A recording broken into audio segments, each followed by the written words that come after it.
गीता में अर्जुन को स्वयं भगवान कह रहे हैं कि उस परमेश्वर की शरण में जा, उसके लिए उन संतों के पास जा जो तत्वदर्शी हो।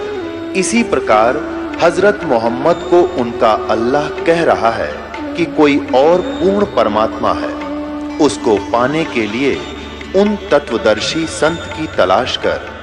वो प्रभु कौन है, ये जानने के लिए कृपया अवश्य सुनिए जगत गुरु तत्वदर्शी संत रामपाल जी महाराज के अमृत वचन। परमात्मा के विधान को समझने के लिए साइंस ने बहुत आसान कर दिया हमारा काम। ना तो कति ना दच्चो या बात अब सारी समझ में आवे है, बुद्धिमान व्यक्ति हो गए। तो कहते हैं कबीर परमात्मा जब मुझे लेकर गए, आदरणीय गरीबदास साहिब जी कहते हैं कि परमेश्वर परम अक्षर ब्रह्म कबीर जी मुझे साथ लेकर जब गए तो यहाँ के उस चीफ जस्टिस के सामने, पहले तो ब्रह्मा विष्णु महेश के लोक में गए, तो जहां भी परमात्मा जाते थे तो सभी खड़े होकर के उनका सत्कार करते थे। हम बैरागी ब्रह्म पद सन्यासी महादेव, सो हम मंत्र दिया शिव जी को, वो करे हमारी सेव। कबीर परमात्मा कहते हैं कि विष्णु जी को हमने पहला मंत्र दिया था, उनको केवल एक मंत्र, इन 500 में से एक मंत्र दिया था, हरियम नाम दिया था, वो शिष्य बने थे। क्योंकि सभी आत्मा उस परमात्मा की है। सबसे पहले कबीर परमात्मा ब्रह्मा जी को मिले थे। अग्नि ऋषि नाम अपना रखा था, दाता ने बताया था कि मैं अग्नि ऋषि हूं। ब्रह्मा जी को सारा ज्ञान समझाया, सृष्टि रचना सुनाई, प्रभावित हुआ। क्योंकि ये भी आत्मा भगवान के लिए तड़प रही हैं। हजार वर्षों तक तप करते रहे, डरे डुबा दिए, काल ने उल्टी साधना करवा के इनको एटम बम बना लिया, सिद्धियां युक्त कर दिया। ये हठ योग करने से कोई लाभ नहीं होता। काल की प्रेरणा, काल का ही मटेरियल इसके अंदर संग्रह होता है, वो नहीं करना हमने। तो ब्रह्मा जी को परमात्मा मिले, सारी कथा सुनाई, बड़ा प्रभावित हुआ और बताया कि बच्चा गुरु के बिना मोक्ष नहीं होगा। ब्रह्मा जी ने उपदेश लिया, परमात्मा ने उनको ओम मंत्र दिया, क्योंकि वो वेद पढ़ा करता, ओम से प्रभावित था। तो परमात्मा चाहते थे एक बार स्टार्ट हो जाए किसी तरह, फिर मैं इसको सही मंत्र दे दूंगा, इसका पीछा छूट जाएगा और ब्रह्मा फिर सबको बता देगा, क्योंकि ज्ञान प्रचार यही कर रहा है, मेरा काम हल्का हो जाएगा। उसके बाद विष्णु जी के पास गए। विष्णु जी ने खूब ध्यान से सुना और उन्होंने भी परमात्मा से दीक्षा ली, उनको हरियम नाम दे दिया। सिर्फ ये देखना चाहते कि एक बार ये मेरी बात को स्वीकार करें किसी तरह। फिर शिव जी के पास गए, बड़ा सत्कार किया भगवान शिव ने ऋषि जी का, ऋषि रूप में परमात्मा का, और खूब ज्ञान सुना, सारी बात स्वीकार की और उनको ये सोहम मंत्र दिया। कबीर साहब कहते हैं सोहम मंत्र हम जग में लाए और सार शब्द हमने गुप्त छिपाए। ये सोहम मंत्र किसी भी ग्रंथ में नहीं मिलेगा, वेद गीता और पुराणों में। परमात्मा कहते हैं सोहम शब्द हम जग में लाए और सार शब्द वो तो अभी किसी को बताऊंगा नहीं, अब समय आया था वो बताने का। अब दास ने सबको देने लगे, जो अधिकारी होते जाएंगे उनको सार शब्द देते जाएंगे। फिर क्या किया, इस काल ने देखा कि ब्रह्मा विष्णु महेश ये तीनों के में उठ पटांग सी बात कर रहे हैं, इनके हृदय में कुछ और ही सोच होगी है। अंदर से ऐसी भावना भर दी और आकाशवाणी कर दी कि ये झूठ बोलता है, क्या वेदों में लिखा है ऐसा जो ये बताता है? तो ब्रह्मा सचेत हुआ, कहा सचमुच वेदों में भगवान, उसने भगवान की आकाशवाणी मान ली, काल की, काल के द्वारा दिएगा ऊपर से आकाशवाणी, और भगवान आए थे वह फेल कर दी। कहा जी सचमुच वेदों में ऐसा कुछ है नहीं। तो दोबारा जो परमात्मा गए उसी ऋषि रूप में, तो ब्रह्मा जी ने कहा कि नहीं ऋषि जी, आपकी बातें अप्रमाणित हैं, वेदों में ये ज्ञान नहीं लिखा है, ऐसा नहीं वैसा नहीं।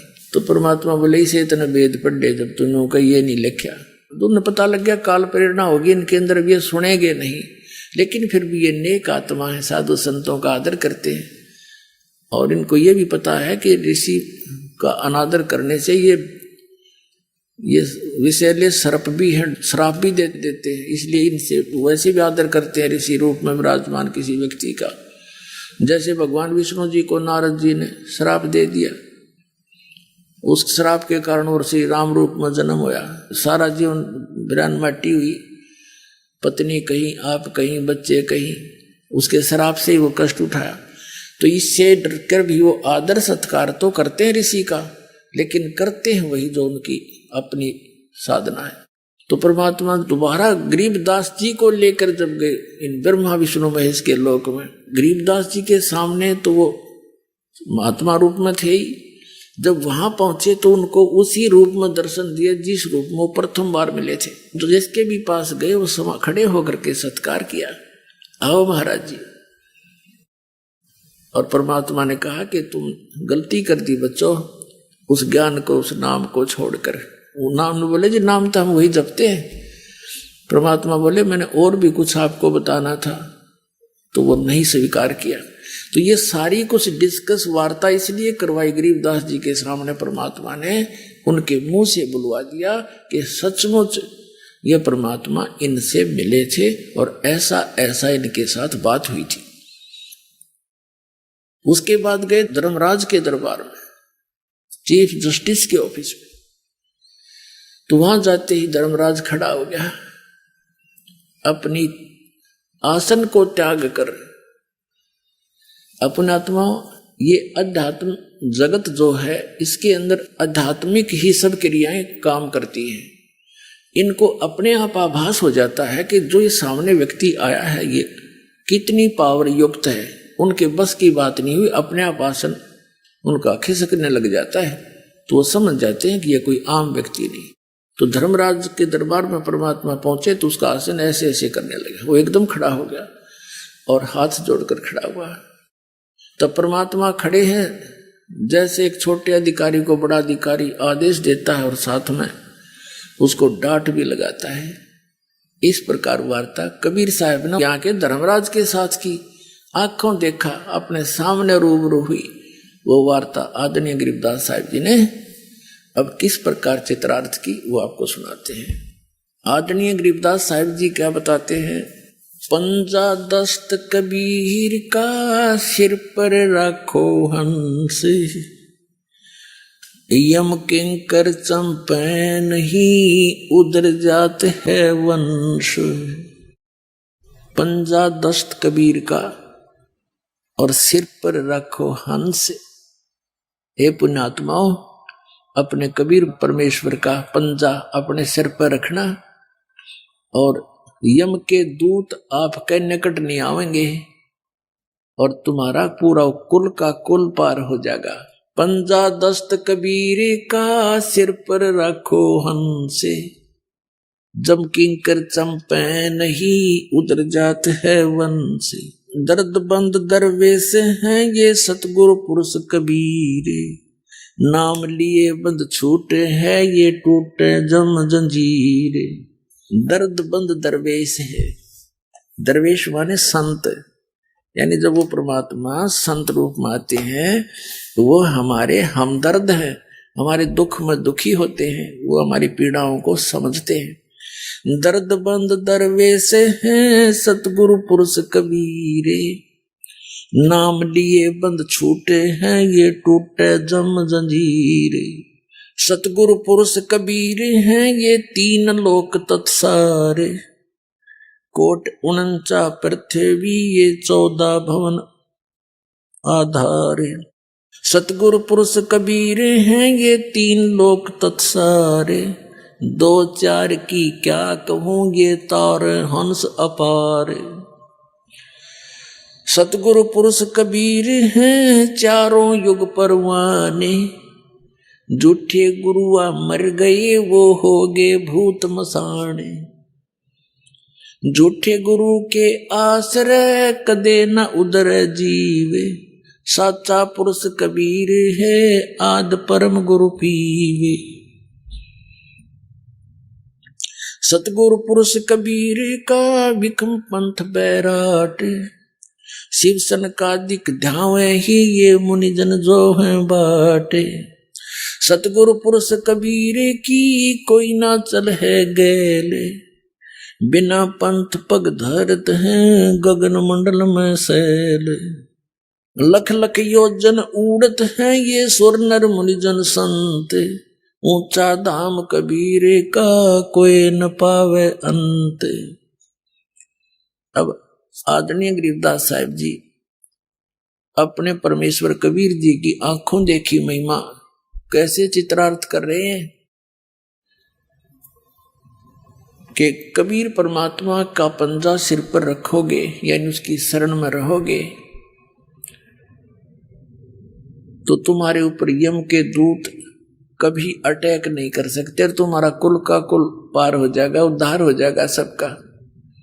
अपने आत्माओं, एक तो आप देखना हमारे इस कबीर परमात्मा के इस दास के माध्यम से जो शरण में आए परिवार है, उनके छोटे छोटे बच्चों से लेकर और बुढ़े तई की क्रिया देखना। छोटे छोटे बच्चे पूरा मंगलाचरण याद किए हुए हैं, परमात्मा की वाणी बोलते फिरते हैं। बूढ़े बूढ़े भी भगवान की महिमा का गुणगान करते हैं, फालतू बातें नहीं करते किसी से। तो अब उनके जो अब संतान होने लग रही है, हमारे जो 10-10, 15-15 वर्ष से उपदेशी है, अब उनके घर में जो हंस बेटा या बेटी जन्म ले रहे हैं, वो तो वो पुण्यात्मा रही है जो परमात्मा के सटोक में इस ब्रह्मांड में रखी हुई थी और जिनको अब जन्म देना था इस समय। और वो इतने पुण्यकर्मी पुण्यात्मा, उनको गर्भ में भक्ति मिलने लग रही। माता के गर्भ से ये सत भक्ति सत ज्ञान वो लेकर के साथ उतरते हैं, नीचे आते। और एक अन्य संतों की इनका देखो आप, ये दूसरे राधा स्वामी धन धन सतगुरु, इनका कोई ज्ञान नहीं, इनके पास कोई ऐसी परमात्मा की मुखारबिंद से उतरित वाणी नहीं। वो शिवदयाल भूत बना बैठा, बुक्की में बोल रहे इनका धन धन सतगुरु सच्चा सौदा। और राधा स्वामी इन सब का मुखिया जो इनका प्रवर्तक है शिवदयाल जी, गलत साधना करके झूठा गुरु था वो। गरीबदास जी कहते हैं सतगुरु पुरुष कबीर हैं ये चारों युग प्रमाण, चारों युग प्रमाण है इनका। और ये झूठे गुरु अमर गे हो गए भूत मसान, ये शमशान घाट पर भूत बने अन्य सारे। ये प्रमाण आपके सामने आपको सैकड़ों बार दिखाया है। शिवदयाल जी जो राधा स्वामी पंथ का प्रवर्तक है, जो भारतवर्ष में सबसे ज्यादा संख्या को बर्बाद करके चला गया, वो खुद भूत बन का अपनी शिष्या बुक्की में बढ़ के वो कापीवर रोटी खावे, और सतलोक के लक्षण है उसके गए हुए। तो कहने का भाव ये है, जब तक हम सतगुरु शरण में नहीं आते हमारी दुर्गति होती है। कबीर साहब कहते हैं सतयुग में सत सुकृत कै टेरा, त्रेता नाम मुनींद्र मेरा, द्वापर में करुणा में कहाया, कलयुग नाम कबीर धराया। चारों युग में संत पुकारे, कूक कहा हम हेल रे, हीरे माणिक मोती बरसे, ये जग चुगता ढेल रे। कहते हैं सतगुरु पुरुष कबीर की कोई ना चल है गैल, गैल माने मार्ग, उस पंथ पर, उस गैल में, उस मार्ग में कोई नहीं चलता जो बिना पंथ पग धरत है। यानी जैसे विहंगम मार्ग होता है, पक्षी वाला मार्ग, एक तो पिपील मार्ग होता, पपील यानी चींटी, चींटी किसी वृक्ष पर चढ़ती है तो नीचे से शुरू करती है, जड़ से चढ़ती चढ़ती टहनी के चाहे शिखर में भी पहुंच जावा। और पक्षी क्या करता है, एक वृक्ष से उड़ा दूसरे पर जा बैठा 1 सेकंड में, इसको विहंग मार्ग कहते हैं। तो यह परमात्मा कबीर साहब के बारे में गरीबदास जी बता रहे हैं कि सतगुरु पुरुष कबीर की कोई भी उस मार्ग पर नहीं चल रहा है और उसके ना चलने से उन्हें कुछ प्राप्ति नहीं हो रही है। कैसे? लख लख योजन उड़त हैं ये सुर नर मुनिजन संत, ऊंचा धाम कबीर का कोई न पावे अंत। कहते हैं ऋषि सुर नर मुनिजन समाधिस्थ होकर के लाखों किलोमीटर तक, लख लख योजन, 1 योजन 12 किलोमीटर के लगभग होता है, तो इनको 12-12 लाख किलोमीटर ऊपर तक इनकी समाधि चली जाती है। लेकिन उस कबीर साहब के धाम तक ये इस विधि से जा नहीं सकते। वो परमात्मा की जो विधि है, मार्ग है, उससे ही वहां जाया जाता है। अब आगे क्या बताते हैं, धर्मराय दरबार में देई कबीर तलाक, मेरे भूले चूके हंस को तू पकड़िए मत कजाक। अपने आत्मा अभी तक हमने ज्ञान था नहीं, दंत कथा लोक वेद सुना करते इन नकली संतों, ऋषि महर्षि आचार्य और शंकराचार्यों से, जिनका कोई सिर पैर नहीं था। आपको तो पता नहीं, दास को तो इसका खूब बिटर एक्सपीरियंस हो रहा है और गहराई से सबके इतिहास पढ़ लिए, सदग्रंथ पढ़े, फिर इन महापुरुषों के अनुभव पढ़े। गीता आसपास भी नहीं, इन सदग्रंथों के इनके अनुभव और उन महापुरुषों के अनुभव पढ़े जिन्हें भगवान मिला, जिन्होंने भगवान मिले और जिन्होंने जो अपना अनुभव बताया वो आज सदग्रंथों में मिले। तो इससे सिद्ध हो गया कि जो इन सदग्रंथों से और इन परमात्मा प्राप्त महापुरुषों के वचनों से जिनका अनुभव नहीं मिलता, वो यूजलेस मनगढ़ंत दंत कथा वो कति व्यर्थ है। तो इन सब का व्यर्थ है। इस दास ने निर्णय कर रखा है, अनेताओं मैदान में जवाब दो दास का कि झूठ कह रहा हूं, कोई भी ना था सकता, सांप सा सूंघ गया सबने। आज कोई कोने में बैठ कर दास ये चर्चा नहीं कर रहा है। इंटरनेशनल स्तर के चैनलों पर इनकी सबकी धोती सी धो दी और कोई तो सकता नहीं। बकवाद तो कितना कर लियो, लेकिन ज्ञान में बोल कर दिखा दो। ये भी कहो कि मैं झूठ बोल रहा हूं, एक शब्द कहो, प्रमाणित करके बताओ, फिर पता चलेगा। मूर्ख बना दिया सारे संसार को। तो दास जो ज्ञान आपको सुना रहा है, इस पर आपको विश्वास कराने के लिए इतने प्रमाण देता हूं कि दास जो बोल रहा है ये 100 की 100 सत्य है। अपनी तरफ से नहीं बोल रहा हूं, उन महापुरुषों की वाणी को आपके रूबरू कर रहा हूं जिन्होंने भगवान पा लिया और फिर उस जिन्होंने भगवान मिला और उनने जो ज्ञान बताया वो सदग्रंथों से फिर ये दिखाता हूं कि इनमें भी ऐसा ही लिखा, देखो जिनको तुम सच मानते रहे हो आज तक। तो फिर विश्वास आसानी से हो जाएगा। ये विश्वास होना ही कठिन हो रहा है कि कबीर इज गॉड। और जिस दिन आपको ये हो गया कबीर इज गॉड, बस बातें खत्म हो जाएगी। फिर त्या वाणी पढ़ा करेंगे, आंखों में आंसू आया करेंगे, घर घर बैठ कर भगवान की चर्चा चला करेगी। बकवाद करते हैं सारा दिन 2 रोटी के लिए। और ये परमात्मा प्रसन्न हो गया, घर भर देगा ठड्डे आपके, खाया भी ना जा सारी उम्र आप पर, इतना दे देगा आपको।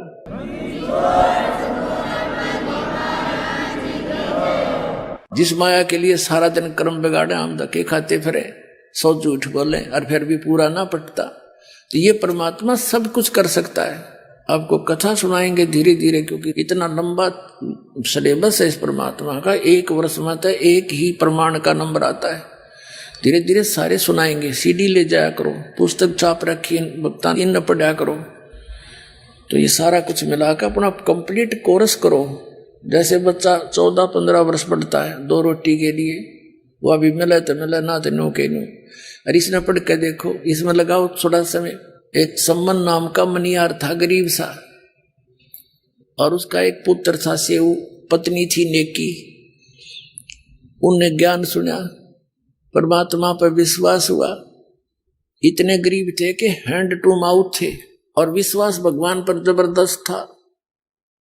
अब कथा सुनानी पड़ेगी इसलिए कि आपका दिल डटे कि ये वो परमात्मा है, लेकिन आपको देगा उस समय अपनी राहत जब उसके प्राप्त करने योग्य आप हो जाओगे, तब वो पूरा आपके ठाठ कर देगा। अब थोड़ी कथा सुनाता हूं, फिर ये बाद में परमात्मा की वाणी सुनाऊंगा। प्रसंग थोड़ा सा बीच में आ गया कि ये भगवान आपको विश्वास रखना। जैसे परमात्मा कहते हैं, राज्य रमता राम की रजा धरे दो शीस, दास गरीब दरस परस्तिस बैठे जगदीश। आपने परमात्मा की शरण मिली है, आप उसकी रजा में राजी रहना। जैसे भी वो रखे ऐसे ही रहना। कुछ दिन विश्वास करके चलना इस दाता पर, और फिर देखना। कहते नुक्ते ऊपर रिझ जाएगा रे, और करोड़ कर्म जल जा तुम्हारे। नुक्ते ऊपर रिझ जाएगा। इससे पहले थोड़ी सी कथा और सुनाता हूं। एक हमारा भक्त है, वो ट्रांसपोर्ट का काम करता है। उसके पिताजी ने दीक्षा ली, तो रिटायर्ड थे वो मिलिट्री से, बड़े सच्चे आत्मा के आदमी थे। इस दास की सन 1996 में नाम लिया और बड़ी दृढ़ता से लगे। पहले वो दूसरे और पंथों से नाम कहीं से नहीं ले रखा था। जैसे हमारे इस क्षेत्र में विशेषकर रोहतक जिले में महर्षि दानंद की ज्यादा छाप थी, उससे भी प्रभावित थे, पर इस ज्ञान से वो काफी एकदम बदल गए। फिर उन्होंने अपने बच्चों से, उसका लड़का जो पूना रहता था उससे कहा बेटा मैं नाम ले लिया तुम भी ले लो। वो मानना नहीं। अब पिताजी तो बहका लिया है, इसके पास थोड़ी बहुत या पैसे दिखे हैं, कोई लुटेरा इन लूट लेगा। बच्चा उसकी मानना, निर्बाप बच्चे की कुकरबान आंखें देख रहा, सारी बात सुन रहा। कहने का भाव ये है कि वो बच्चे नहीं माने। कुदरती उसने 2 पाठ रखवा रखे थे अपने दोनों पोतों के उपलक्ष्य में। उसकी उस दौरान मृत्यु होगी, क्षण में मृत्यु होगी। तो मृत्यु के समय उनके संकल्प किए हुए पाठों को कराना मजबूरी बन गई बच्चों की। तो उस समय उसने वो ज्ञान सुनना पड़ गया, मजबूरी होगी उसकी। अब कहते हैं सोचल सीधर मैं करूं अपने धन के काज। उस लड़के ने परमात्मा का ज्ञान सुना। पहले तो बिल्कुल विपरीत विचार रखता था, तुरंत बदल गया, पूरे परिवार को दीक्षा दिलवा दी। उसके पास 1-2 गाड़ी थी उस टाइम। दीक्षा लेकर वो चला गया। सीडी हमारी कैसेट बना रखी थी पहले हमने, ये वो ले गया सॉरी। उसने सारा कुछ सुना, बहुत अच्छी तरह दृढ़ता से उसको समझ में आ गया, सारा ज्ञान कंप्लीट दृढ़ हो गया। उस दौरान क्या हुआ कि उनकी एक गाड़ी एक्सीडेंट हो गई और उसका गलती से किसी कारण से वो इंश्योरेंस एक ही दिन आगा पीछा हो गया था। तो वो उस टाइम इस शहर की कीमत थी 80-90 हजार रुपए की हानि उसको होगी। उसकी माँ को उसने संदेशा दिया कैसे ऐसी होगी। उसकी माँ कहने लगी भाई यू नाम छोड़ दो, देख नाम लिया तेरा बाबू मर गया, और तो हमने नाम लिया तेरी गाड़ी 80,000 का नुकसान हो गया। लेकिन वो लड़का समझ गया था कसूती तरह। तो अपनी माँ को तो जैसे तैसे उन्हें संतुष्ट किया। फिर वो बतावा था बाद में, कहने लगा जी मैंने तो हाथ फैला के ये कहा था परमात्मा अपनी शरण से दूर ना करना, चाहे भीख मंगवा लियो, आपका दास रहे आपकी शरण में। नो कहता जी मैं तो उस दिन के बाद और आज तक उस परमात्मा ने ऐसी रजा बख्श रखी उस बच्चे पे, सैकड़ों की संख्या में तो गाड़ी दे दी, और उसका दान धर्म की पूरी नीत आज तक ज्यों की त्यों है। तो परमात्मा कहते हैं नुक्ते ऊपर रिझ जाएगा रे, करोड़ कर्म जल जाए तुम्हारे। वो नुक्ता था, जब फेल हो जाता तो खत्म था, वो तो वे लिया था और गणा हो जाता। और उस नुक्ते पर नो राजी हो सा भगवान, ज्यों रिझ जय जगदीश, फिर देखना ठाठ थरे सब क्या है। और फिर इस माया की अपन जरूरत भी नहीं है, लेकिन ये इतनी दे देगा संगवाई नहीं जाएगी आप पर। फिर इसको पा करके विचलित मत हो जाना, ये समझ लेना ये माया आवश्यकता से अधिक कर पे नहीं रहनी चाहिए।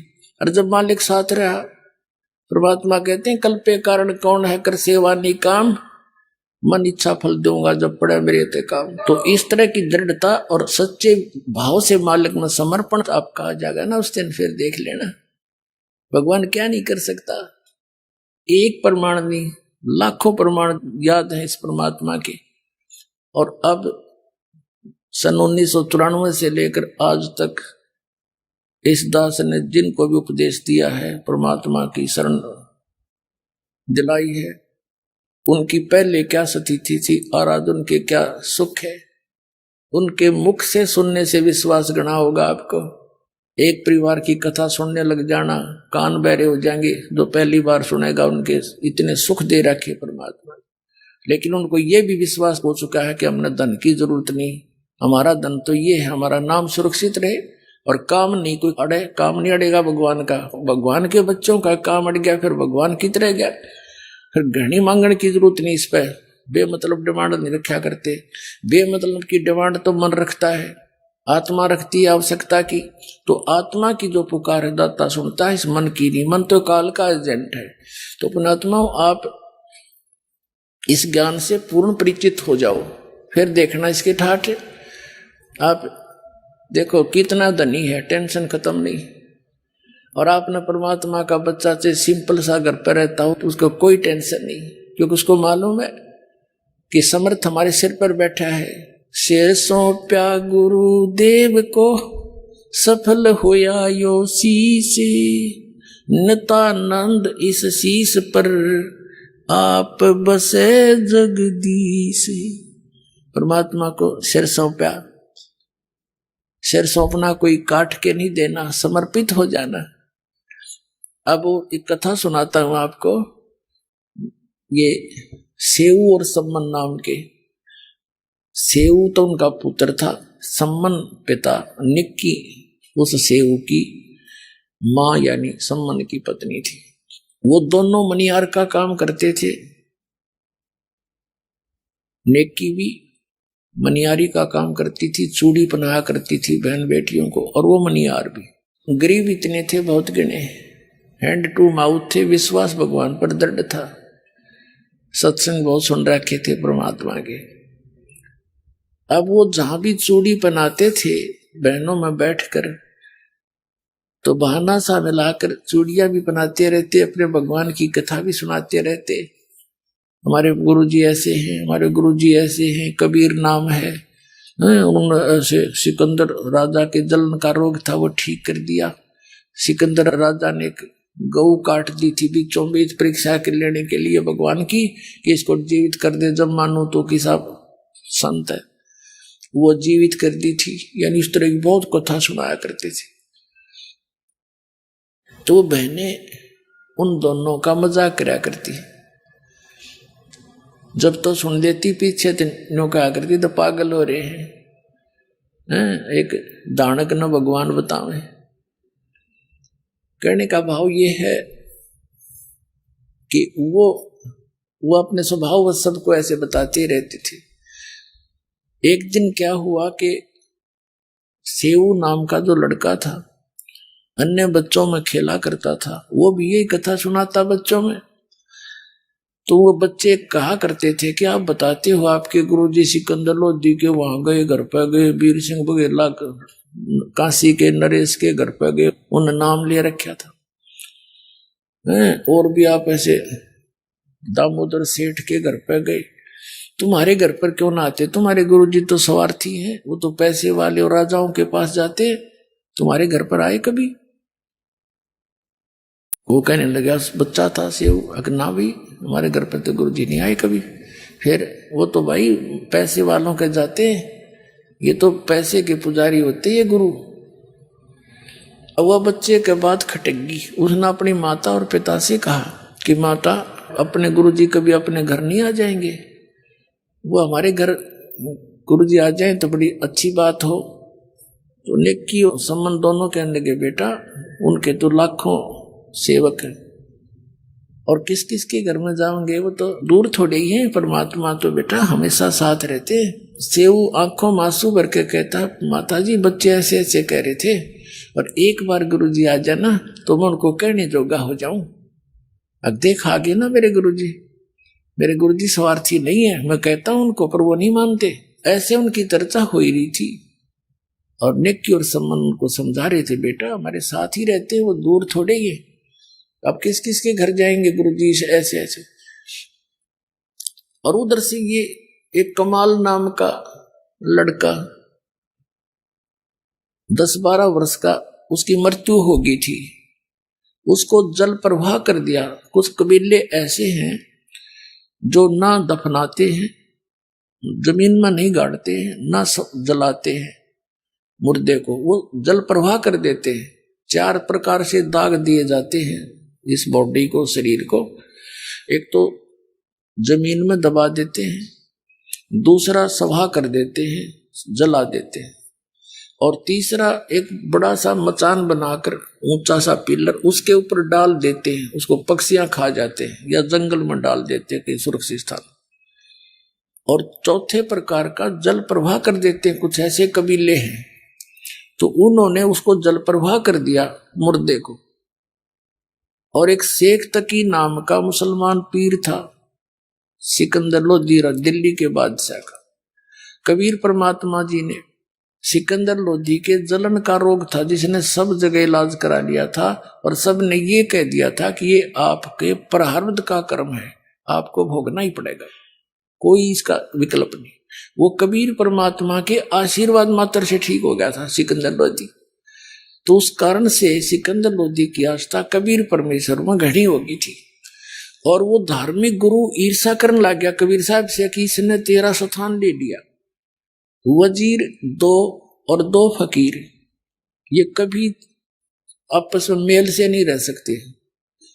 तो उन दोनों के शेख तकी को एक आग सी लगी रहती थी, ईर्षा की अग्नि में वो जलता रहता था, किस प्रकार इस कबीर को नीचा दिखाऊं। और सिकंदर लोधी राजा तो इसको भगवान मान बैठे। तो शेख तकी ने कहा कि सिकंदर लोधी राजा, आपने एक हिंदू काफिर को गुरु बना दिया है और मैं सब मुसलमानों को बताऊंगा कि राजा काफिर हो गया है और उसको गुरु धारण कर लिया है, हिंदू क्रियाएं करने लग गया है। अब सिकंदर लोधी दिल्ली के बादशाह को पता था कि इसकी बात को पूरा मुसलमान भारत का मानता है, क्योंकि वो पूरे मुसलमान धर्म का हेड था, मुखिया था। उसने जनता होगी कि तो बात बिगाड़ेगा, जनता को विरोध कर देगा और तेरा राज्य जाओगा। चिंतित हो गया। कबीर साहब को पता चला, कारण बताया गया। तो कबीर साहब ने कहा, पूछ ले ये कैसे प्रसन्न होगा तेरा पीर। तब सिकंदर लोधी ने पूछा, पीर जी आप क्या चाहते हो? क्या आप इसको भगवान मानते हो? कबीर को अल्लाह मानते हो? हमारे हजरत मोहम्मद जी ने एक गाय को जीवित कर दिया था, मेरे सामने कोई ये मुर्दा जीवित कर दे, मैं मान लूंगा ये अल्लाह की जात है। तो कबीर साहब ने कहा ठीक है भाई, कोई मुर्दा ले शेख तकी, ला करता हूं कोशिश, जो हो गया था। अब शेख तकी कहने लगा मैं कहां से लाऊं, कभी टाइम आएगा जब देखूंगा तुझे। इतने में वो टेंशन, वो तो उसका बनी हुई थी सिकंदर लोधी के। परमात्मा टेंशन नहीं देख सकता अपने बच्चे की। दरिया के किनारे खड़ी ये बातें हो रही थी। दरिया के अंदर वो बहता हुआ मुर्दा 12 साल के बालक का आ रहा था। सभी ने देखा कि वो मुर्दा आ गया, मुर्दा आ गया। कबीर साहब ने, शेख तकी, कबीर साहब और सब जो अंगरक्षक थे राजा के, उनके साथ वहां गए हुए थे, वो सभी खड़े हो गए आगे भागकर। तब कबीर साहब ने कहा, शेख तकी पहले तू कोशिश कर ले, कदे बाद में नंबर बनावे मैं भी कर दूं। तो सभी ने कहा ठीक है पीर जी आप भी ट्राई करो। शेख तकी करेगा, फूफा वो आगे चलागा, मुर्दा काफी दूर। तब शेख तकी कहने लगा, ये तो अपनी इज्जत बचाना चाहता था, मुझे लगा दिया इस पे। ये चाहता था कि ये निकल जाए, तेरे सिर से बला टल जाएगी। मुर्दे कभी जीवित होते, वो तो कभी कयामत के समय होगा। अब कबीर साहब ने कहा ठीक है, थक लिया तू। तब परमेश्वर ने जैसे मुर्दा नु बह कर जा रहा था, ऐसे हाथ किया वापस, जैसे इंजन वाली नौका चलती है, दरिया के विपरीत दिशा में भी चल पड़ती है, ऐसे मुर्दा वापस आ गया ऐसे, और वहां खड़ा हो गया। नीचे से लहरें जा रही हैं दरिया की, और वो बच्चा ऐसे है। तो परमात्मा ने कहा कि हे आत्मा, कबीर हुक्म से जहां भी तू चली गई है वापस आके इस शरीर में प्रवेश कर। इतना ही कहा था परमात्मा ने। लड़का ऐसे ऐसे कंपने लगा, एकदम खड़ा होकर बाहर आया, दंडवत प्रणाम किया। बोलो सतगुरुदेव।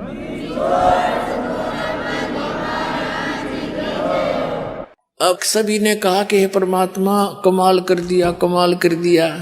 कबीर साहब ने कमाल कर दिया। उस लड़के का नाम कमाल रख दिया। अब लड़के को आप पता नहीं मेरा कौन, मैं कहां से था, कौन था, भूल गया सारी पिछली। तब परमात्मा ने उस बच्चे को अपने साथ रख लिया, अपने पुत्र के रूप में। कबीर साहब ने ना कोई विवाह किया था, कोई स्त्री नहीं थी उनकी। 2 बच्चों को, मुर्दों को जीवित किया था। एक तो ये कमाल नाम का था, एक कमाली उस शेख तकी की लड़की थी 12-13 वर्ष की, वो भी मर गई थी, मृत्यु को प्राप्त हो गई थी, कब्र में दबा रखा था। उस लड़के के जीवित होने के पर भी उसने संतोष नहीं हुआ शेख तकी ने। उसने सोचा ना बड़ी बात, ये तो और ज्यादा महिमा होगी। उसने सोचा कि मेरी लड़की कब्र में दबा रखी और मेरे दोनों हाथों में लड्डू हैं, यदि लड़की जीवित होगी तो मेरी होगी और हारेगा तो कबीर हारेगा, ना हुई तो ठीक से। तो उसने सारे मुसलमान धर्म को प्रेरित किया, अपने आसपास के जितने उसके दिल्ली के मुसलमान थे कि भाई राजा तो काफिर हो गया, ये हर वो हर शॉटपट मारी, और क्या करें शेख तकी, पीर जी आप बताओ जो आदेश दो कि हम आपके साथ हैं। तो उन्होंने कहा राजा से हम पूछेंगे कि इससे कहो मेरी लड़की को जीवित करके दिखा दे, तब मानेंगे ये भगवान है। तो सारे बोलिए ठीक, क्योंकि हम इतने भोले सा हैं, एक नेता के पाछा से होके मेरे को बंद करा दिया, हम सारी करने तैयार। वो अपना बेनिफिट देखता है, मूर्ख हमें बनाते हैं ये लोग। ऐसे ही हुआ, हजारों की संख्या में जनता पहुंच गई। राजा ने कारण पूछा, कारण बता दिया, फिर टेंशन होगी, सिकंदर लोधी को क्या तो बात बिगड़ेगी। तब कबीर जी को ये संदेश मिला, परमात्मा ने कहा कि ऐसे कहो, इसको कह दे तीसरे दिन इस लड़की को जीवित कर दूंगा, लेकिन आसपास के पूरे क्षेत्र में मुनादी करवा दो, अनाउंसमेंट करा दो कि ये तीसरे दिन कब्र से लड़की निकाल के जीवित की जाएगी। अब उसी समय से तो सारे ढिंडोरे पिटवा दिए और राजा ने तो आसपास सब जगह मुनादी करवा दी, अनाउंसमेंट। लाखों की संख्या में लोग, कोई हजारों की संख्या में लोग इकट्ठे हो गए, दर्शक, कब्र फुड़वा दी। अब कबीर साहब ने कहा कि शेख तकी अब तू कर ले जंतर मंतर अपनी बेटी को जीवित करने के लिए। तो उपस्थित जन कहने लगे जी इसके पास कोई शक्ति होती है आत्मिक, तो अपनी बेटी ने कौन मरने देता है, आप ही कृपा करो। तो परमात्मा ने कहा कि हे शेख तकी की लड़की जीवित हो जा। नहीं कोई एक्शन हुआ। दूसरी बार फिर यही कहा, तीसरी बार फिर यही कहा कि हे शेख तकी की लड़की जीवित हो जा। लड़की जीवित नहीं हुई। तो शेख तकी ने भंगड़ा पा दिया, नाचा कूदा, देखा मैं कह रहा था ये झूठा है, ठग है, कोई मुर्दे जीवित होते हैं, देखो भैया, है ना। तब कबीर साहब बोले डट जा, रुक जा शेख तकी। अब देखो उस नालायक व्यक्ति ने अपनी बेटी की, अपनी पुत्री का जीवित होने का दुख नहीं, जीवित ना होने का दुख नहीं, कबीर साहब के आरण की खुशी मना रहा। तब परमात्मा ने कहा कि हे जीवात्मा,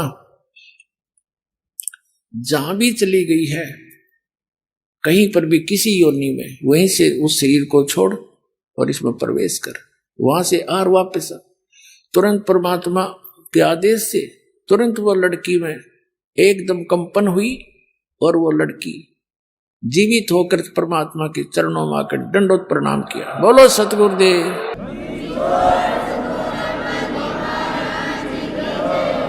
अब सब ने कहा कि हे भगवान कमाल कर दिया, कमाल कर दिया, लड़की का नाम कमाली रख दिया। अब उस लड़की से कहा परमात्मा ने कि जा बेटी तेरे पिता के साथ।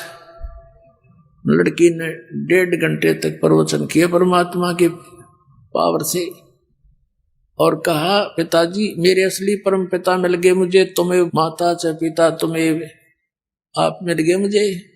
इस नकली पिता का और मेरा संस्कार समाप्त हो चुका था। आगे मैं दूसरी योनि में जाने की तैयारी कर रही थी पशु पक्षियों की, और ये परमात्मा मेरे वहां गए और मुझे वहां से छुटवा के लाए। ये लोगों, ये जनता वालों, ये भगवान हैं, ये अल्लाह हैं, अल्लाहू अकबर तुम्हारे सामने खड़े हैं। मैंने पहले इससे आज से तीसरे जन्म में, चौथे जन्म में मैंने परमात्मा की शरण ग्रहण करी थी। 4 वर्ष तक वो भक्ति की थी जो इन्होंने मुझे मंत्र दिया था। फिर लोक लाज में आकर मैंने वह छोड़ दी थी। उसके कारण फिर मुझे 2 मनुष्य जीवन और मिले। ये मनुष्य जीवन मेरा इतना ही था, आगे मानव जीवन का संयोग मेरा नहीं बचा था। इस परमात्मा ने फिर दया करी मेरे पर। और लोगों, चरण पकड़ दो इसके। पुण्यात्माओं, कई हजारों की संख्या में इस चमत्कार को, इस लीला को देखकर कई हजारों की संख्या में उपस्थित लोगों ने कबीर परमात्मा से नाम लिया, उनके शिष्य हुए। तो ऐसे 64 लाख शिष्य हुए थे परमात्मा के। ऐसे उनकी महिमा को देखकर उनको सुख दिए दाता ने, क्योंकि वो तुम्हारा पिता है और वो समर्थ है इस पूरे ब्रह्मांड में। वो परमात्मा एक जरा सी रजा करके और सबको, आपको सारे सुख दे सकता है। वो प्रसन्न हो जाता है। प्रसन्न आपने करना पड़ेगा, विधि बता दी। इस परमात्मा के अतिरिक्त आपके हृदय में अन्य उपासना की सपने में बात नहीं आनी चाहिए, तो यो राजी होगा। जो पति भरता पति से राती, आन पुरुष निभावे, बस पीहर में सूरज प्रीतम में, ऐसे ध्यान लगावे। यानी अपने मालिक के अतिरिक्त किसी और में आस्था नहीं रखे, युग तब प्रसन्न होगा। तो प्रसंग चल रहा था, वहीं आते। अब वो लड़का कमाल परमात्मा के साथ रहा पुत्र रूप में। हम इसे नीच हैं। ये लड़का दरिया से बहता हुआ आया था, तब जीवित किया था कबीर भगवान ने। ये चित्र पहले दिखा नहीं पाए थे। हम इतने नालायक हो गए, हम भगवान को भी धोखा देते हैं। ये कमाल नाम का जो लड़का था, परमात्मा ने जीवित किया था, अपने बच्चे की तरह रखा। इसको वो अमृत ज्ञान दिया, भक्ति दी, इसका पालन पोषण किया। जब ये जवान हो गया 20-22 वर्ष का, तो फिर ये तो परमात्मा से डेली कथा सुना करता था। आम आदमी ने याद हो जाती है, तो उसको भी याद होगी। हम इसे भोले भाले हैं, यही हम मार खाते आए हैं। कहते हैं गुरु को तजय बजय जो आना, तापसुआ को फोकट ज्ञाना। अब क्या था, परमात्मा के सुने ज्ञान को, उन्हीं कथाओं को आप सुनाने लग गया। जवान वैसे था, अच्छी सुरीली आवाज थी, तो बहुत सी जो संगत थी वह परमात्मा को थोड़ा और कमाल को ज्यादा चाहने लगी। परमात्मा तक ये बातें आई।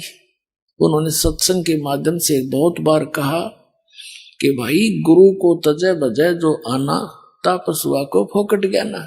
अपने गुरु के अतिरिक्त यदि आप किसी में आस्था रखते हो तो आपको उस पशु को कोई ज्ञान नहीं है, फोकट ज्ञान है उसका। और कहा करते थे कि ये कमाल तुम्हें क्या देगा, ये तो आप एक पुजारी है। इस तरह बहुत बार कहा, लेकिन हम इतने नालायक हैं।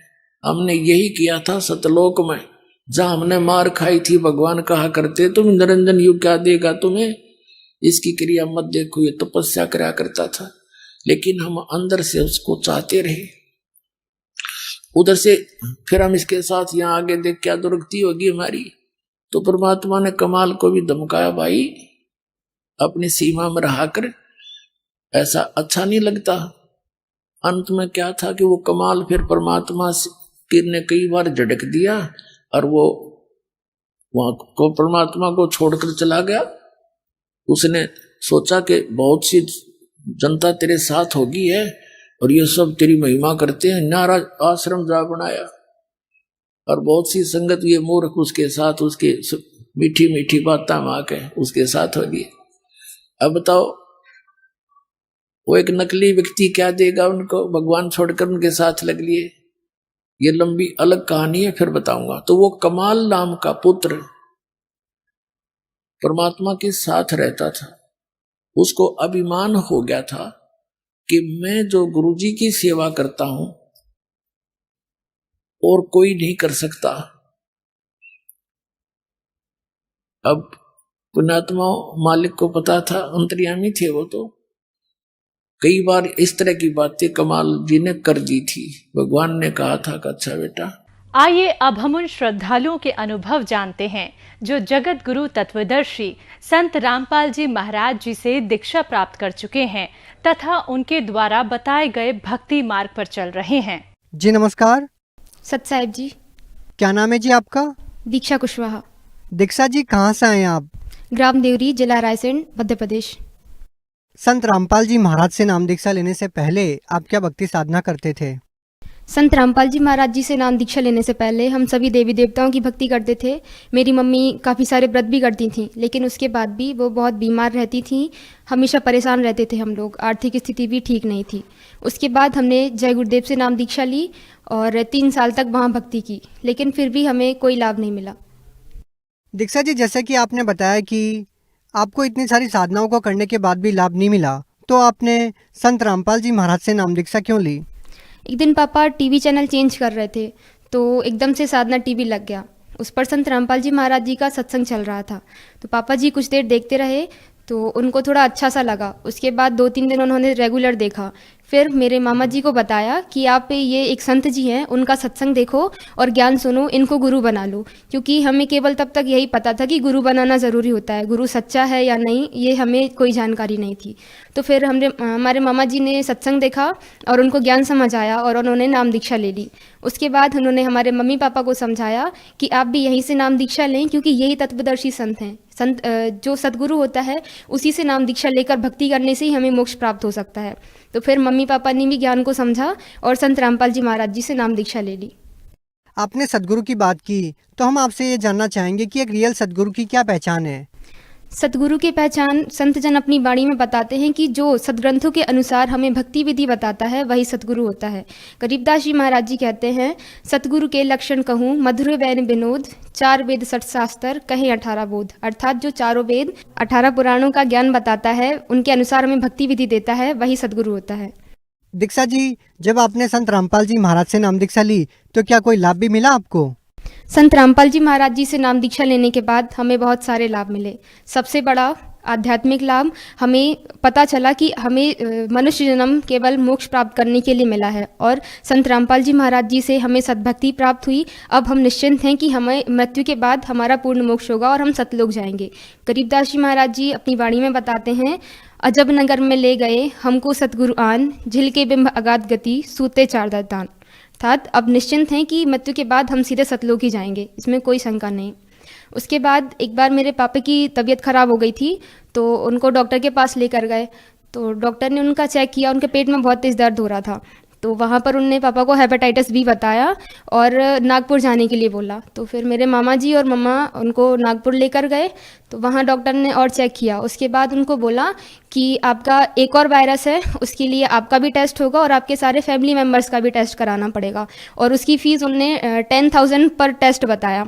तो पापा जी इतने पैसे लेकर नहीं गए थे। तो फिर मेरे मामा जी ने, हमारे जिला सेवादार हैं अमरदास जी, उनको फ़ोन लगाया और सारी प्रॉब्लम बताई। तो उन्होंने बताया कि आप वहाँ पर क्यों गए, आप यहाँ संत रामपाल जी महाराज जी से प्रार्थना लगाओ, हम पूर्ण परमात्मा की शरण में हैं, हमें कुछ नहीं हो सकता, आप वहाँ से रिटर्न आ जाओ, आपको कोई टेस्ट नहीं कराना है। तो पापा ने वहाँ कोई